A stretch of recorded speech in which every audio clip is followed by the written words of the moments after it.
Welcome into the Business Pulse America. I'm Chuck Barham, your host. We're brought to you by the Freedom Chamber, the pro-American business network, online at freedomchamber.net. Brought to you by Rod Martin's Martin Report. He's always here. It's Dean Owen. Dean Owen, CPA. Gentlemen, welcome into the Business Pulse. Great to be here. It's another day in America. The elections happened last night. As you're watching this, it may be a couple days afterwards, but the blue wave, what people think is a blue wave, maybe not really is going to be a blue wave because that wave was supposed to take place in blue states. I welcome your thoughts on this, Rod Martin, on where you see America headed, what this means for the midterms. Does Schumer finally get the carrot or does he get the stick when it comes to getting America back to work? What are you thinking? I suspect they're about to cave on the shutdown. I think they got out of it what they wanted, which was higher turnout in some of these races. And they achieved that, and that's fine. I wouldn't overthink it if I were the Republicans. I don't think there's anywhere for Schumer to go on the shutdown. He's just going to have to give way. Trump isn't going to give way. As far as the elections, yeah, okay, we lost a couple of public service commissioners, including a friend of mine in Georgia. That's a fair point. It's not like we lost to nowhere that's a red state, but Georgia is a pretty purple state these days. So that's not that shocking. Most of our losses, nearly all of the major losses, were in blue states. We should not be shocked that blue candidates win in blue states. It would be nice if we can make them more competitive. We're certainly working in that direction. Scott Presler did fantastic work in New Jersey.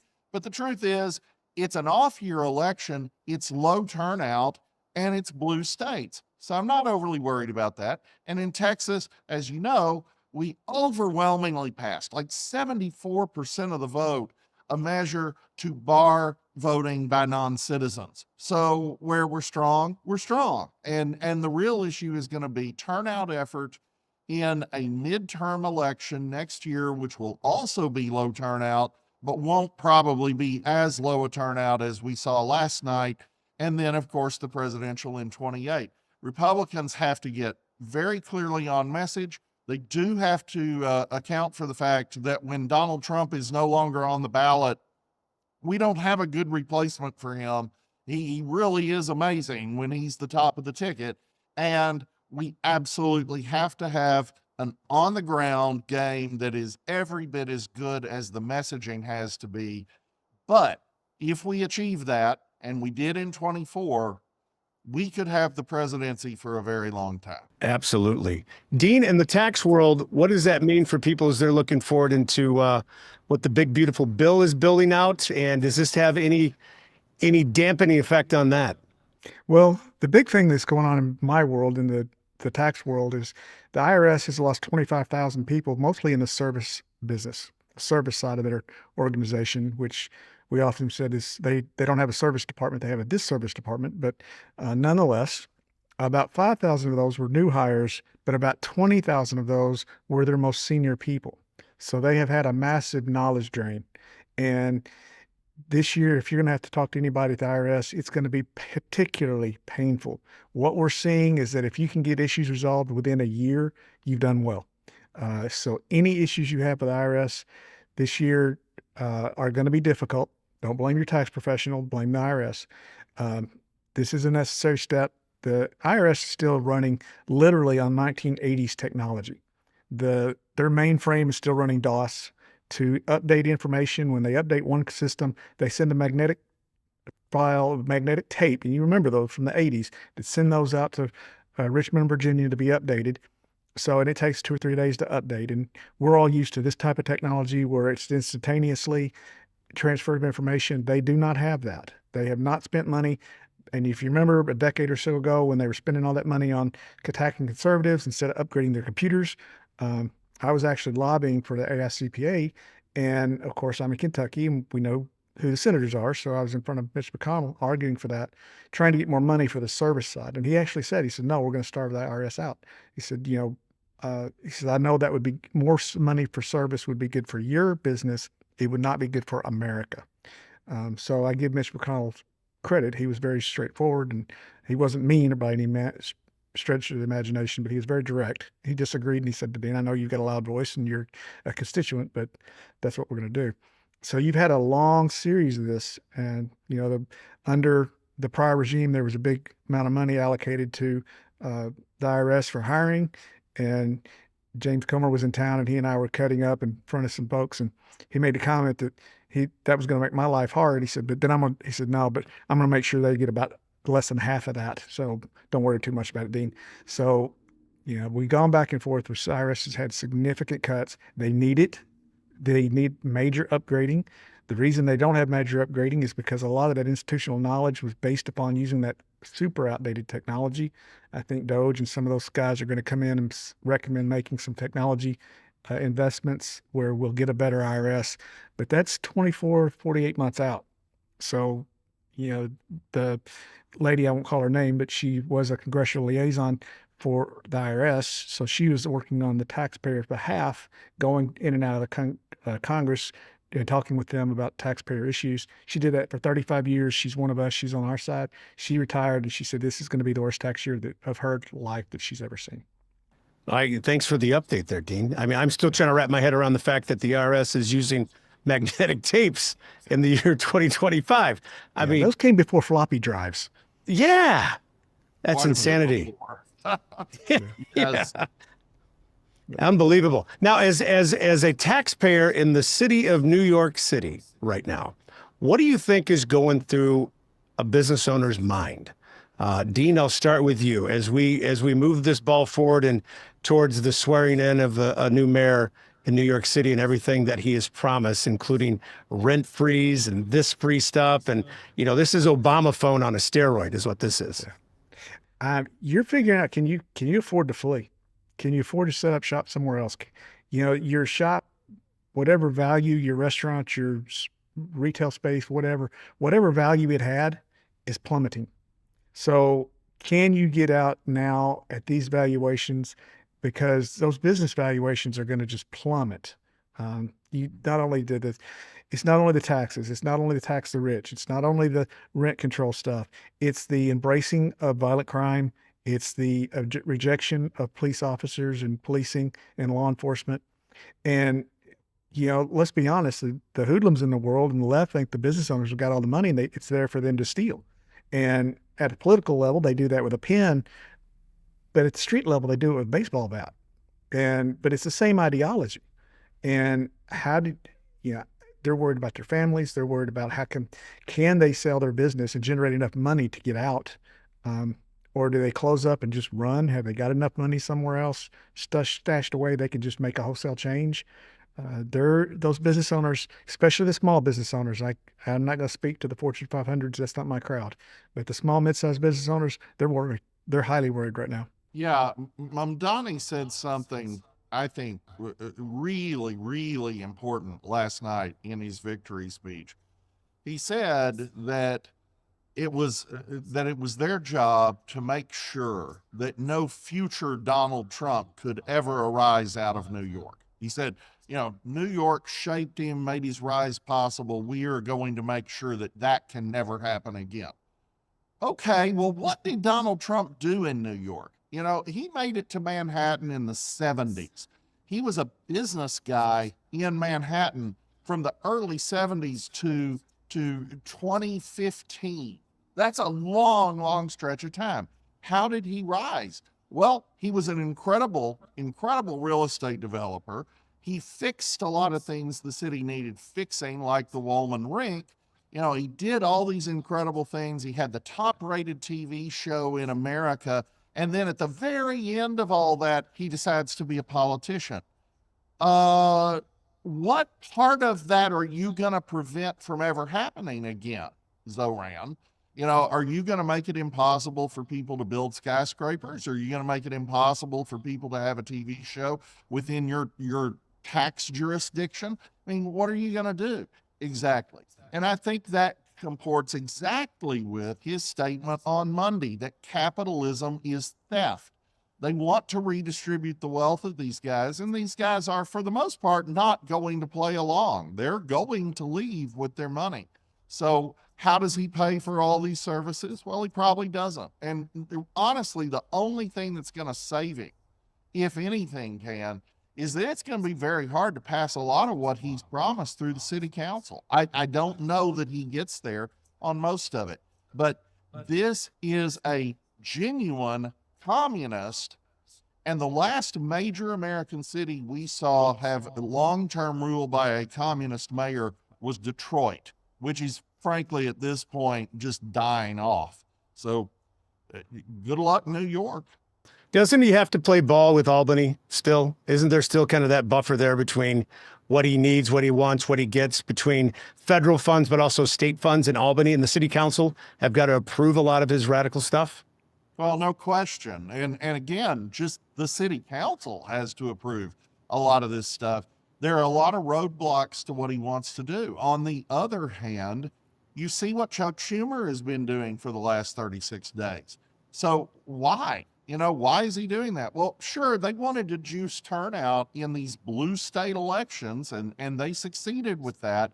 But more than anything else, the shutdown is about Chuck Schumer avoiding a primary by AOC. New York Democrats are shifting hard left and hard thuggery. Not that I'm not repeating myself, of course, but when you actually have the entire state legislature collectively change a law to extend the statute of limitations with regard to exactly one human, Donald Trump, just so you can go after him on a completely crazy charge, there's no possibility of doing business in New York where if you get the wrong attention, they aren't just going to come and take your stuff, possibly your freedom. Okay, that's doing business in Venezuela. There's no difference between that and doing business in South Africa. So why the heck would I do that? Why would I ever go there? And the same thing is true for Delaware now. So Texas and Florida are going to be huge winners, and any other state that can glom onto that, like Tennessee, for instance, and hopefully soon a little bit more Kentucky, are going to do great. Absolutely. Dean, as we're running into a hard break here, your final thoughts on what you've seen take place in the last, 18, 20 hours here? I think it's the chaos before the calm. And I think we're going to have to go through this, and we come out of this much better as a nation, maybe not much better as a New York City, but as a nation. And those of us who stood true to the cause do it. And, if you look at this from a much bigger perspective and a much more longer term perspective, maybe this is the enemy making his last stand, or the enemy's going out way on a limb on this one and taking some big risk. And that's probably an act of desperation. Well, one of the indicators that'll really show, a bellwether type moment will be the job market. And we're going to talk to Andrew Krapachetz. He's the founder and CEO of redballoon.work. We'll have him on in the next segment and get his thoughts on what he sees and what he's already seen less than 24 hours after the ballots closed, the boxes closed in New York City and around the country. So we'll get his thoughts in a little bit here inside the Business Pulse. Chuck, one thing before you go. Okay, go ahead, bud. And I say this with a incredible degree of humbleness, but last week you mentioned something that this is a show where you get accurate information that you can rely on and you can trust. Because Rod and I have an agenda, and our agenda is to be accurate and give you information you can believe in, you can trust, you can use to make decisions with. That's not a narrative that doesn't skew one way or the other. It's fact, and this is what you get here. You don't get this in a lot of the news media, either for the right or the left. So Rod and I have an agenda, and it's to get you good information. So jump on his newsletter, jump on mine. We're not trying to sell you anything. We're trying to keep you informed and make everyone better, improve mankind for the betterment of humanity. So well, where can they find you online, Dean? Give us that website address. owencpa.com. Connect with my team, jump on, and let's disinherit the government and not your kids. And rodmartin.org, the Martin Report. It's delivered fresh to my inbox at least once a day. And Rod, we appreciate all that you do there. And how many followers on X now? I think we're at like 278,000, which is just extraordinary, and several tens of thousands of subscribers to the long form content at rodmartin.org, which, by the way, Fox Business calls absolutely phenomenal. So everybody should sign up. And I did close out earlier because I didn't wish you guys a happy 20th. This is our 20th episode of the Business Pulse. So thanks for being along in the ride and the journey. And I love having you guys in the wheelhouse with us as we keep America's Business Pulse moving forward. We're going to talk to Andrew Krapachetz next here inside the Business Pulse. Hey, the Freedom Chamber is amazing. I'm so glad that we get to be here on the Freedom Chamber's Business Pulse. This is an organization you should support. It's an organization of which you should be a member. The Freedom Chamber is getting important things done in this country. And honestly, we need spaces for people who believe the sorts of things that if you're watching this, you probably do. We have gone through this extended period of not just canceling individuals, but just boycotting businesses and doing terrible things, debanking. Nigel Farage, who is likely to be the next prime minister of the United Kingdom, was actually debanked by all the major banks in the United Kingdom. And of course that happens here, and we get de-insured and all these terrible things. The Freedom Chamber is fighting for you. The Freedom Chamber is here to make sure that you're protected, that your values matter, they count, and they're in the public square. So I encourage everybody to join the Freedom Chamber. America, welcome back inside the Business Pulse, brought to you by the Freedom Chamber, online at freedomchamber.net. Joined by Rod Martin, Dean Owen, and now the founder and CEO of Red Balloon. Redballoon.work is where you can find him online. It's Andrew Krapachetz. Welcome into the program, Andrew. Thanks for having me. Happy Wednesday to everybody. Yeah, or whenever you're watching it, maybe a Friday, but it's the day after is what I like to call it, the day after the election. Kidding. And the election, well, as they say, it was a blue wave, and President Trump has called it a gift. I'm curious what things look like in the job market, what you're seeing, Andrew.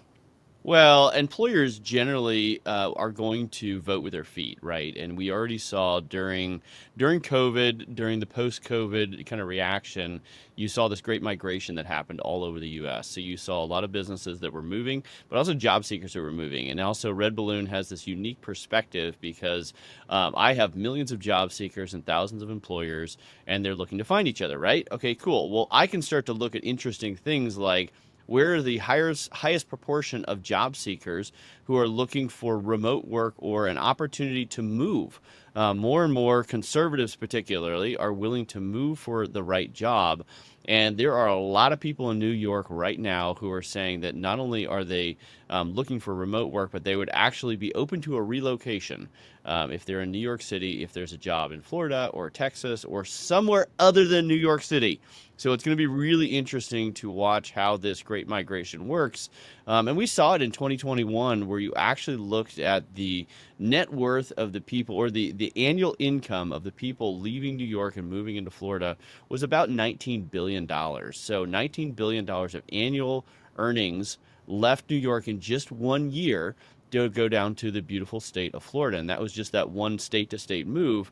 And that's going to tell you a lot about the tax base, about the ability for those states and those cities to be able to balance their budget, because economics, like, it's so fun for, the mayor and everybody to be like, I want to pay for all these things. Well, how do you pay for those things? You tax the people, and you tax the productive people. You don't tax the people who are sitting in a sleeping bag on the street. You tax the person who is busting tail to try and generate economic activity. Well, if that person generating economic activity is leaving your state or leaving your city, balancing that budget is going to get exponentially more difficult. So I don't know. It's going to be really interesting to watch, but the job market is already starting to make some moves almost immediately. And we've seen it for the last month because people saw Mamdani on his way to a victory, where job seekers are saying, I've got to get out of here. We also saw, Morgan Stanley opened up 800,000 square feet of office space in Texas because they were shutting down some of their office space in New York. So the market is going to vote. It's not like a communist country where you can actually, East Germany, hold everyone in. People are allowed to move. And so when the market's allowed to vote like that, I think New York's in for some rough times. And the great state of Florida, I don't know if Mr. Governor DeSantis was in jest or not with this, but he's like, maybe we put a tariff up for people moving from New York City to the state of Florida, and that's where Rod resides. And Rod, Andrew, that's great insight there. And I'd love to keep updated with you on a weekly basis on what you're seeing.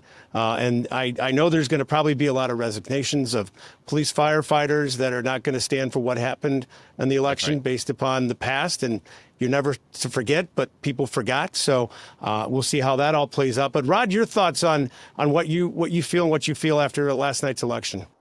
Well, of course, the governor's comment was in jest because it's unconstitutional to do that. But the principle is certainly spot on. We're going to pick up a ton of people from New York. There's no question. And it's not just the people, it's their money, as Andrew was describing, and not just their incomes.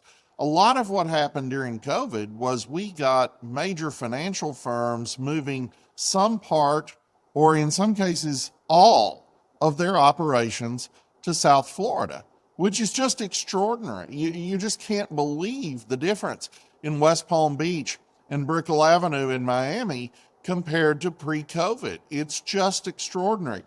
That's all about to happen again, because you would be insane to keep your company in New York. If there's some reason to be there, sure, but the truth is we're about to have the Texas Stock Exchange in Dallas. There's no good reason to have a nexus with the New York Stock Exchange or the NASDAQ once the Texas Stock Exchange gets launched. And that's a whole nother kettle of fish, because both of those exchanges have just draconian ESG mandates on companies that are traded on those exchanges. And that has gotten a little bit better in the last year or so, but not that much. So you go to Texas, you don't get that. You come to Florida with your hedge fund or whatever, you don't get any of those things. And you certainly don't have a mayor who was saying on Monday on X that capitalism is theft. And it could not be clearer in his speech last night. He means to soak the rich. He means to absolutely put them on the rack. And the problem is what Andrew said.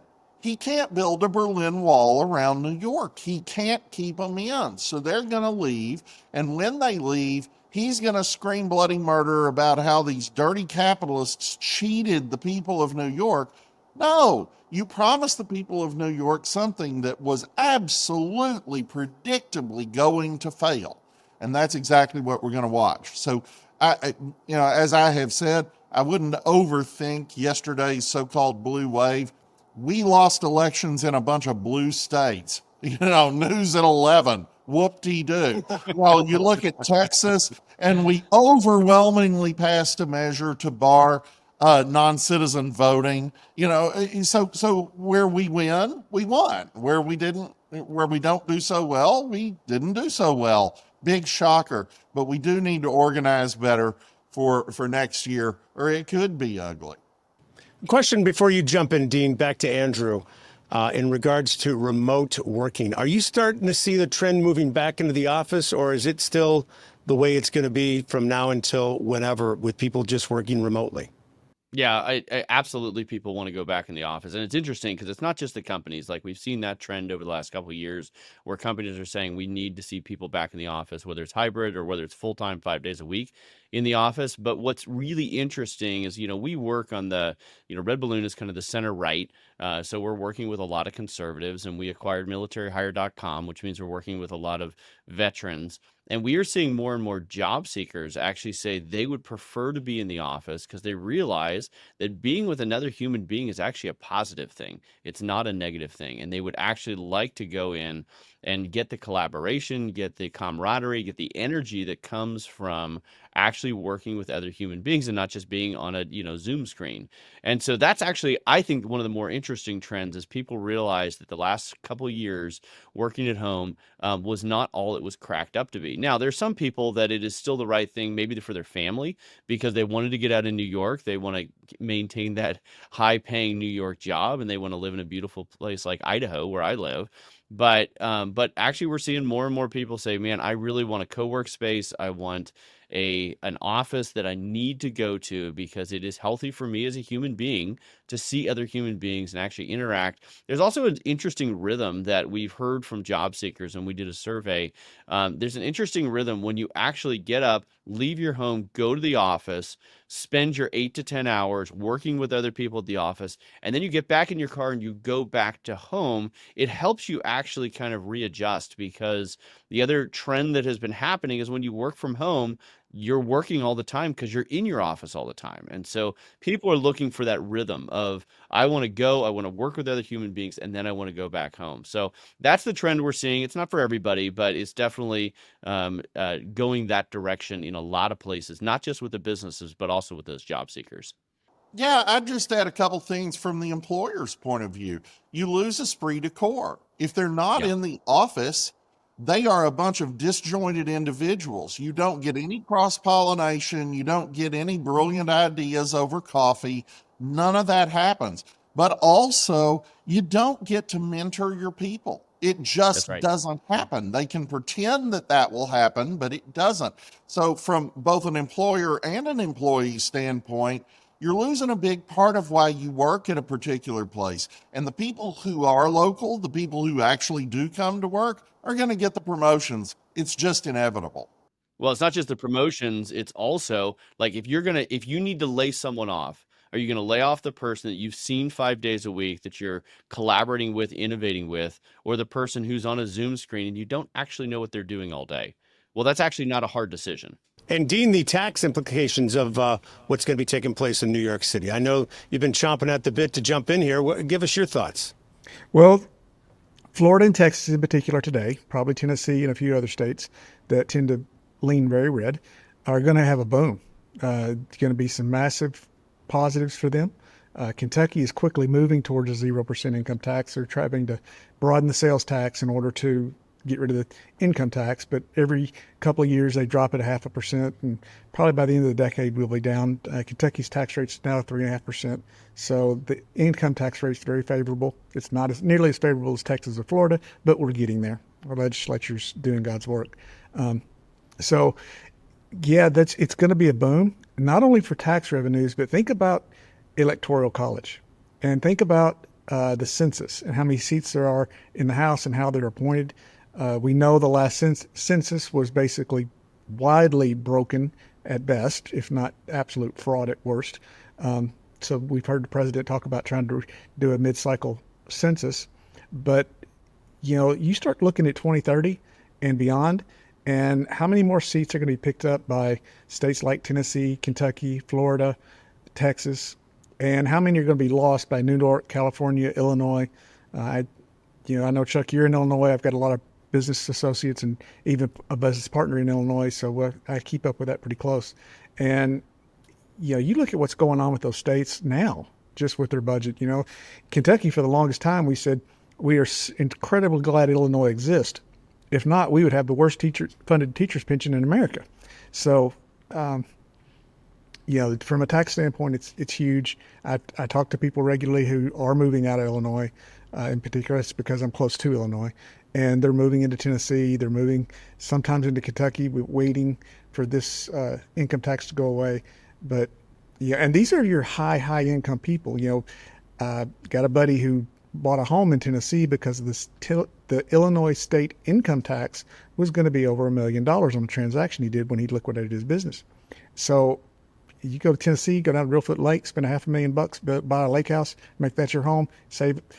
You spend $500,000 doing that, and you save $1 million in taxes. That's a no-brainer. So you do end up paying Tennessee sales tax, which is 9%. But so there's a lot of that's going to happen. There's going to be a lot of transitions, and this is the storm before the calm. I believe these next few years are going to be the storm before the calm, where we eventually get this nation straightened back up. But we got so far backwards, and we got so far down the hole, and we went so far to the left and so far into the darkness. It's going to take more than a few weeks or a few months to get us into the light. Absolutely. Andrew, your final thoughts on the job market, where people can find you, reach out to you, connect with you, and get involved with Red Balloon. Yeah, I would just encourage people that you are a free agent, and a lot of people, when you look at what happened with the election, you feel like, man, what can I do? What is the thing that I can actually do? Well, you can go work for a company that actually respects your values, and you are proud to help build their bottom line and their top line. And I think that's what job seekers need to kind of keep in mind. And obviously, you come over to redballoon.work, you're going to find a pro-freedom business that actually respects your values, might even agree with your values, and will allow you to support your family, build your legacy, and don't feel trapped. Don't feel trapped if you're in the state of New York. Don't feel trapped by your job. Get off the couch.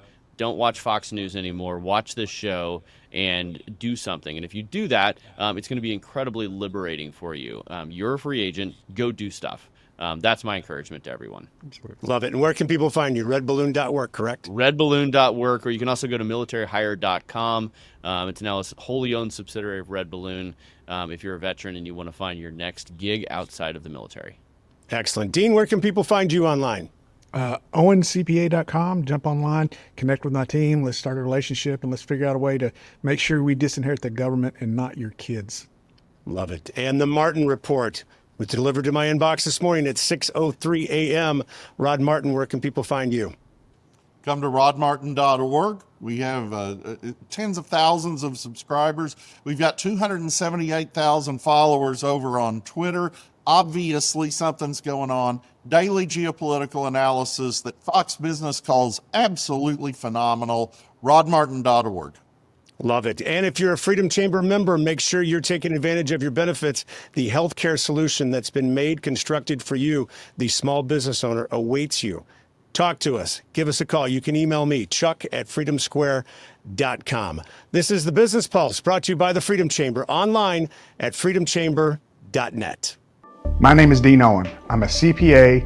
I have a master's degree in taxation and a personal financial specialist. Tax laws are always changing. That's why you need a tax strategist, not just a tax preparer. You need someone to help you pay the least amount of tax legally. Because if your business and retirement tax planning is not tax smart, it's probably tax dumb. Let's fix that today. Call me. Let's disinherit the government and not your kids. That's what my team and I do. This is who we are.